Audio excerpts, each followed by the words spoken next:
Hello दोस्तों, welcome to BW। दोस्तों, जैसा कि आपको पता है कि बिहार बोर्ड क्लास 10 का जो एग्ज़ाम है, बोर्ड एग्ज़ाम, वो बहुत नज़दीक है और बहुत ज़्यादा वक्त आपके लिए बचा हुआ नहीं है।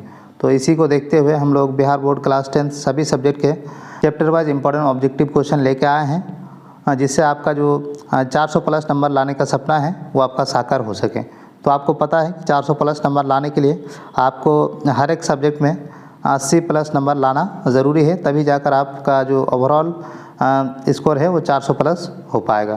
तो अगर आप 400 प्लस नंबर लाना चाहते हैं या फिर हर एक सब्जेक्ट में 80 प्लस नंबर लाना चाहते हैं, तो उसके लिए बेहद ज़रूरी है कि हर एक चैप्टर का आपका क्वेश्चन आना चाहिए, तभी जाकर आपका 80 प्लस नंबर आएगा। तो इसी को देखते हुए हम लोग आपके सोशल साइंस के जो सिविक्स का चैप्टर 3 है, उसका हम लोग टॉप 25 इंपॉर्टेंट ऑब्जेक्टिव क्वेश्चन लेके आए हैं, जो कि आपका चैप्टर है लोकतंत्र और विविधता, और इंग्लिश में कहा जाता है उसके डेमोक्रेसी एंड डाइवर्सिटी। तो वीडियो में आगे बढ़ने से पहले मैं आप सभी लोगों से दरख्वास्त करूंगा कि वीडियो को लाइक और चैनल को सब्सक्राइब जरूर से कीजिए, ताकि इसी तरह के इम्पोर्टेंट जो वीडियो का नोटिफिकेशन है वो आप तक पहुँच जाए। Thank you. तो हमारा पहला क्वेश्चन है कि लोकतंत्र में लोगों के बीच किसका सम्मान होना चाहिए। तो पहला ऑप्शन है आपका समानता, दूसरा ऑप्शन है आपका असमानता का, तीसरा ऑप्शन है आपका भेदभाव का, और चौथा ऑप्शन है आपका जाति का। तो इसका सही जवाब क्या हो जाएगा? तो इसका सही जवाब हो जाएगा आपका ऑप्शन नंबर ए, यानी कि समानता का। यानी लोकतंत्र में लोगों के बीच सबसे ज़्यादा सम्मान समानता का ही होनी चाहिए, क्योंकि समानता होगी तभी हमारा देश आगे बढ़ेगा और देश में शांति रहेगी और जो हमारे देश है वो तरक्की कर पाएगा। अगला क्वेश्चन है कि आपका जो चैप्टर है लोकतंत्र और विविधता, इस अध्याय का मुख्य रूप से किस पर आधारित है। यानी कि ये चैप्टर है मुख्य रूप से किसके ऊपर आधारित है, यानी किसकी बात की जाती है। तो पहला ऑप्शन आपका धार्मिक भेदभाव, दूसरा ऑप्शन आपका सामाजिक भेदभाव, तीसरा ऑप्शन आपका सामाजिक विभाजन और राजनीतिक, चौथा ऑप्शन आपका शासन प्रणाली। इसका सही जवाब क्या हो जाएगा? तो इसका सही जवाब हो जाएगा कि सामाजिक विभाजन और राजनीति। अगला सवाल है कि सामाजिक विभाजन का प्रमुख आधार क्या है। तो पहला ऑप्शन है आपका शिक्षा, दूसरा ऑप्शन है जाति धर्म और भाषा, तीसरा ऑप्शन है विज्ञान और चौथा ऑप्शन है आपका खेल। तो इसका सही जवाब क्या हो जाएगा? तो इसका सही जवाब है कि सामाजिक विभाजन का जो प्रमुख आधार है वो है आपका धर्म, जाति और भाषा। अगला सवाल है कि किस देश का उदाहरण सामाजिक विभाजन के कारण संघर्ष के रूप में दिया गया। तो पहला ऑप्शन है आपका भारत, दूसरा ऑप्शन है आपका अमेरिका, तीसरा ऑप्शन है श्रीलंका और चौथा ऑप्शन है आपका बेल्जियम। इसका सही जवाब क्या हो जाएगा? तो इसका सही जवाब हो जाएगा आपका श्रीलंका। तो आपने हाल फिलहाल में सुना होगा कि श्रीलंका में क्या हुआ था। श्रीलंका में तख्ता पलट हो गया था। क्यों? क्योंकि वहाँ सामाजिक विभाजन बहुत ज़्यादा था। इसके वजह से वहाँ जो है लोग इतना परेशान हो गए थे कि लोग एक दूसरे से संघर्ष करने लग गए थे। तो इसी वजह से श्रीलंका इसका सही जवाब हो जाएगा। अगला सवाल है अमेरिका में नस्लीय भेदभाव का शिकार कौन थे। तो पहला ऑप्शन है आपका भारतीय, दूसरा ऑप्शन है आपका श्वेत लोग, तीसरा ऑप्शन है आपका गोरे लोग और चौथा ऑप्शन है आपका यूरोपीय लोग। तो इसका सही जवाब है आपका कि अमेरिका में जो नस्लीय भेदभाव का शिकार थे वो थे आपका अश्वेत लोग, जो कि वहाँ के मूल निवासी थे। लेकिन जब अंग्रेज़ों का प्रभाव बढ़ा है सारी दुनिया में, तो जहाँ जहाँ भी गए वहाँ के लोगों के ऊपर उन्होंने नस्लीय भेदभाव करना शुरू किया कहीं पे। तो अमेरिका में अश्वेत लोगों के ऊपर नस्लीय भेदभाव किया। और भारत में किन लोगों पर? भारत में यहाँ पे हिंदू मुस्लिम पर और यहाँ पे आदिवासी लोगों पर उन्होंने भेदभाव किया। तो इसी तरह से अंग्रेज़ों ने हर देश में जाकर जहाँ जिसको कमज़ोर मिला, जो उस टाइम सत्ता में थे या फिर जो वहाँ का मूल निवासी थे, उसके ऊपर वो नस्लीय भेदभाव करना शुरू किया। तो अमेरिका में अश्वेत लोगों पर और इंडिया में आपका इंडियन लोगों के ऊपर। अगला सवाल है अमेरिका में अश्वेतों के अधिकार के लिए किसने संघर्ष किया। तो जब अंग्रेज़ों ने वहाँ पे अश्वेत लोगों के ऊपर नस्लीय भेदभाव करना स्टार्ट किया और बहुत दिनों तक ये नस्लीय भेदभाव चलता रहा, तब अमेरिका में कौन ऐसे व्यक्ति थे जिन्होंने अमेरिका में अस्पृश्यों के अधिकार के लिए लड़ाई लड़ी? तो पहला ऑप्शन है आपका महात्मा गांधी, दूसरा ऑप्शन है मार्टिन किंग लूथर, तीसरा ऑप्शन है आपका नेल्सन मंडेला, चौथा ऑप्शन है आपका अब्राहम लिंकन। तो इसका सही जवाब क्या हो जाएगा? तो इसका सही जवाब हो जाएगा आपका मार्टिन किंग लूथर। अगला सवाल है, भारत में विविधता का सबसे बड़ा उदाहरण क्या है? तो पहला ऑप्शन है आपका धार्मिक, दूसरा ऑप्शन है आपका भाषाई, तीसरा ऑप्शन है आपका सांस्कृतिक विविधता और चौथा ऑप्शन है आपका राजनीतिक दल। तो इसका सही जवाब क्या हो जाएगा? तो इसका सही जवाब हो जाएगा आपका सांस्कृतिक विविधता। अगला सवाल है, लोकतंत्र में विविधता का सम्मान क्यों आवश्यक है? तो पहला ऑप्शन है,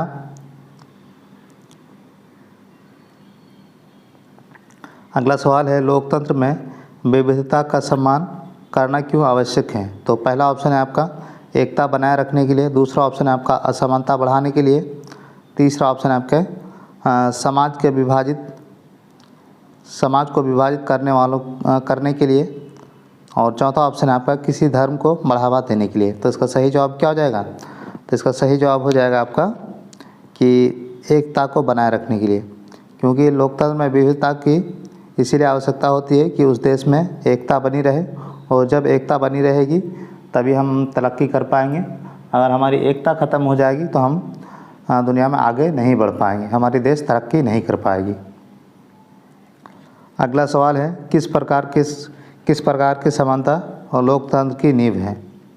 तो पहला ऑप्शन है आपका सामाजिक, दूसरा ऑप्शन है आपका आर्थिक, तीसरा ऑप्शन है आपका राजनीतिक और चौथा ऑप्शन है आपका उपरोक्त सभी। तो इसका तीनों ऑप्शन सही हो जाएगा, यानी कि उपरोक्त सही, इसका डी ऑप्शन सही हो जाएगा कि सामाजिक समानता भी होनी चाहिए, आर्थिक समानता भी होनी चाहिए और राजनीतिक समानता भी होनी चाहिए, तब जाकर हमारा ये देश अच्छा लोकतांत्रिक देश कहलाएगा। अगला सवाल है, भारत में सामाजिक विविधता का एक प्रमुख कारण क्या है? तो पहला ऑप्शन है आपका धार्मिक एकता, दूसरा ऑप्शन है आपका ऐतिहासिक पृष्ठभूमि और चौथा ऑप्शन है आपका भाषा की समानता और चौथा ऑप्शन है आपका जलवायु। तो इसका सही जवाब क्या हो जाएगा? तो इसका सही जवाब हो जाएगा कि ऐतिहासिक पृष्ठभूमि। किस प्रकार से ऐतिहासिक पृष्ठभूमि? क्योंकि हमारे इस देश का एक कल्चर रहा है कि यहाँ हमेशा लोग एक दूसरे के साथ मिलकर रहते हैं और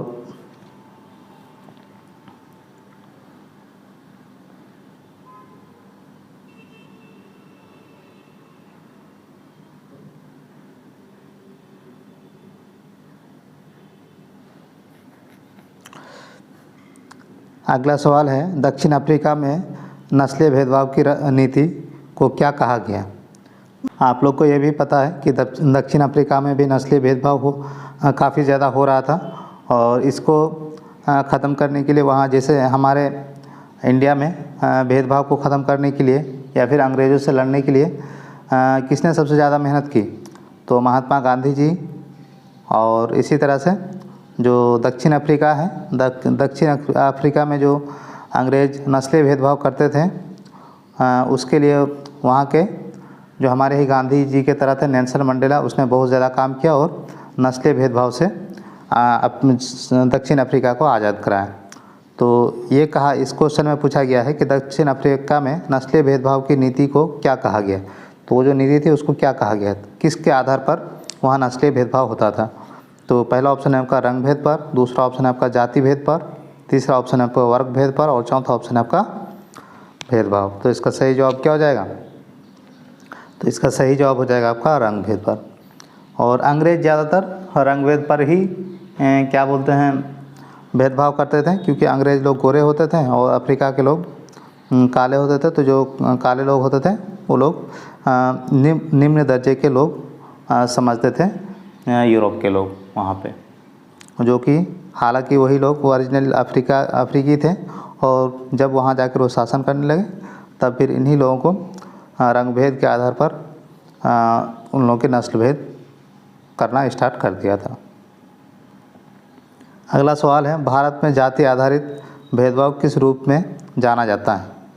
तो पहला ऑप्शन है आपका सामाजिक विभाजन, दूसरा ऑप्शन है आपका आर्थिक विभाजन, तीसरा ऑप्शन है आपका राजनीतिक विभाजन और चौथा ऑप्शन आपका धार्मिक विभाजन। तो इसका सही जवाब क्या हो जाएगा? तो इसका सही जवाब हो जाएगा आपका सामाजिक विभाजन।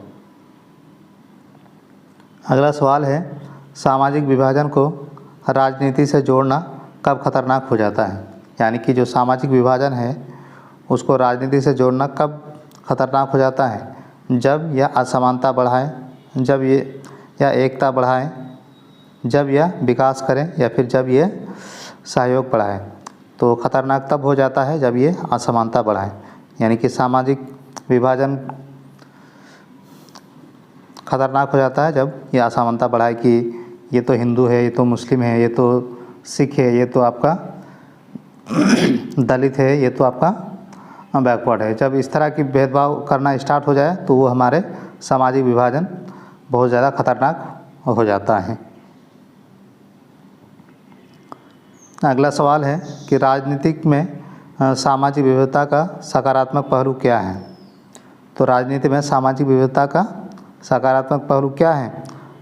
सबको प्रतिनिधित्व मिलता है, असमानता बढ़ती है, सामाजिक विभाजन होता है और संघर्ष बढ़ता है। तो इसका तो सकारात्मक पहलू पूछा गया है। तो सकारात्मक पहलू क्या होगा कि सबको प्रतिनिधित्व मिलता है। यानी कि जैसे हमारे देश में क्या है, दलितों को भी उनका हक मिलता है, राजनीतिक हक मिलता है, मुसलमानों को उनका राजनीतिक हक प्रतिनिधित्व मिलता है। तो इसी तरह से जितने भी अलग अलग वर्ग हैं उनको जो राजनीतिक और सामाजिक अधिकार है उसको मिलता है। लेकिन अगर इसके नकारात्मक पहलू की बात की जाए तो नकारात्मक पहलू क्या है कि जो है समाज विभाजित होता है और ज़्यादातर संघर्ष बढ़ता है। अगर इसका नकारात्मक पूछा जाए तो ये दो ऑप्शन इसका सही हो जाएगा। लेकिन अगर सकारात्मक पहलू की बात करें तो सकारात्मक में है आपका कि सबको प्रतिनिधित्व मिलता है, यानी कि सबको उसका हक मिलता है। अगला सवाल है कि बेल्जियम में सामाजिक विभाजन किस आधार पर था? तो पहला ऑप्शन आपका भाषा के आधार पर, दूसरा ऑप्शन आपका धर्म के आधार पर, तीसरा ऑप्शन आपका जाति के आधार पर, चौथा ऑप्शन आपका नस्ल के आधार पर। तो इसका सही जवाब क्या हो जाएगा? तो इसका सही जवाब हो जाएगा आपका भाषा के आधार पर। अगला सवाल है, लोकतंत्र का कौन सा गुण विविधता को मजबूत करता है? तो पहला ऑप्शन है आपका अभिव्यक्ति की स्वतंत्रता, दूसरा ऑप्शन है आपका असमानता, तीसरा ऑप्शन है आपका वर्ग भेद और चौथा ऑप्शन है आपका भेदभाव। तो इसका सही जवाब क्या हो जाएगा? तो इसका सही जवाब हो जाएगा आपका अभिव्यक्ति की स्वतंत्रता। अगला सवाल है, किसी देश में विविधता को कैसे संभाला जा सकता है? तो पहला ऑप्शन आपका संवाद और समाज के माध्यम से, दूसरा ऑप्शन आपका हिंसा के द्वारा, तीसरा ऑप्शन आपका भेदभाव द्वारा, चौथा ऑप्शन आपका अलगाव द्वारा। तो इसका सही जवाब क्या हो जाएगा? तो इसका सही जवाब हो जाएगा आपका ऑप्शन नंबर ए, यानी कि संवाद और समाज के माध्यम से। अगला सवाल है, भारत में लोकतंत्र किस पर आधारित है? तो पहला ऑप्शन आपका समानता और स्वतंत्रता के आधार पर, असमानता पर, जातिवाद पर, धार्मिकता पर। तो ये तीनों तो बिल्कुल नहीं होगा। इसका सही जवाब हो जाएगा ऑप्शन नंबर ए, समानता और स्वतंत्रता के आधार पर। अगला सवाल है, हम सब एक हैं विचार किससे संबंधित हैं? तो पहला ऑप्शन है आपका विविधता, दूसरा ऑप्शन है एकता में विविधता और तीसरा ऑप्शन है आपका वर्ग भेद, चौथा ऑप्शन है आपका संघर्ष। तो इसका सही जवाब हो जाएगा आपका हम लोग एकता में अनेकता, यही हम सब एक हैं का विचार है।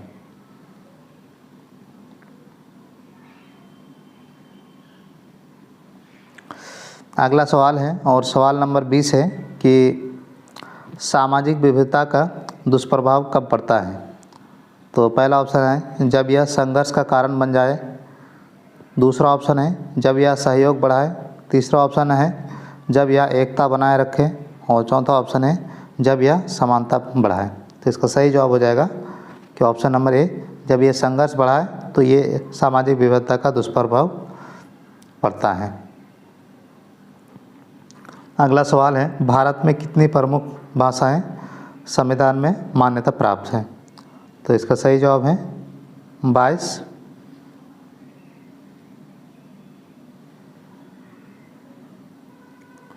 अगला सवाल है, किसने कहा था मेरे पास एक सपना है? तो पहला ऑप्शन है आपका गांधी जी, दूसरा ऑप्शन है नेहरू, तीसरा ऑप्शन है आपका मार्टिन किंग लूथर और चौथा ऑप्शन है आपका लिंकन। तो इसका सही जवाब क्या हो जाएगा? तो इसका सही जवाब हो जाएगा कि मार्टिन किंग लूथर ने कहा था कि मेरा एक सपना है।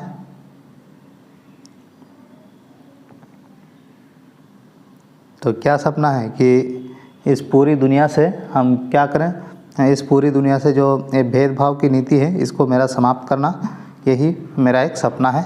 ये किसने कहा था? मार्टिन किंग लूथर ने। अगला सवाल है, विविधता का अर्थ क्या है? तो पहला ऑप्शन है आपका भिन्नता, दूसरा ऑप्शन है आपका समानता, तीसरा ऑप्शन है समान विचार और चौथा ऑप्शन है आपका एकता। तो इसका सही जवाब क्या हो जाएगा? तो इसका सही जवाब हो जाएगा आपका भिन्नता। अगला सवाल है, लोकतंत्र में नागरिकों को क्या अधिकार प्राप्त है? तो पहला ऑप्शन है आपका मतदान का अधिकार, दूसरा ऑप्शन है आपका समानता का अधिकार, तीसरा ऑप्शन है आपका अभिव्यक्ति की स्वतंत्रता, चौथा ऑप्शन है आपका इनमें से सभी। तो इसका सही जवाब क्या हो जाएगा? तो ऑप्शन नंबर डी हो जाएगा कि इनमें से सभी। लोकतंत्र में नागरिकों का अधिकार प्राप्त है, मतदान का अधिकार, समानता का अधिकार, अभिव्यक्ति की आज़ादी, ये सभी और लोकतंत्र में नागरिकों को प्राप्त है। अगला सवाल है और सवाल नंबर 25 है कि विविधता का सम्मान करने वाला देश कैसा होता है? तो पहला ऑप्शन है आपका एकता और शांति प्रिय, दूसरा ऑप्शन है असमान, तीसरा ऑप्शन है आपका संघर्षग्रस्त और चौथा ऑप्शन है आपका अहिष्णु। तो इसका सही जवाब हो जाएगा आपका एकता और शांति प्रिय। तो आई होप कि तो आज के इस वीडियो में हम लोग इस चैप्टर से टॉप 25 क्वेश्चन लिए हैं। आई होप कि इस टॉप 25 में आप लोगों ने 20 क्वेश्चन सही ज़रूर कर लिए हैं। तो वीडियो अगर आप लोगों को पसंद आया है तो वीडियो को लाइक और चैनल को सब्सक्राइब जरूर से कीजिए और इसी तरह के इंपॉर्टेंट वीडियो के लिए चैनल को सब्सक्राइब जरूर से करें।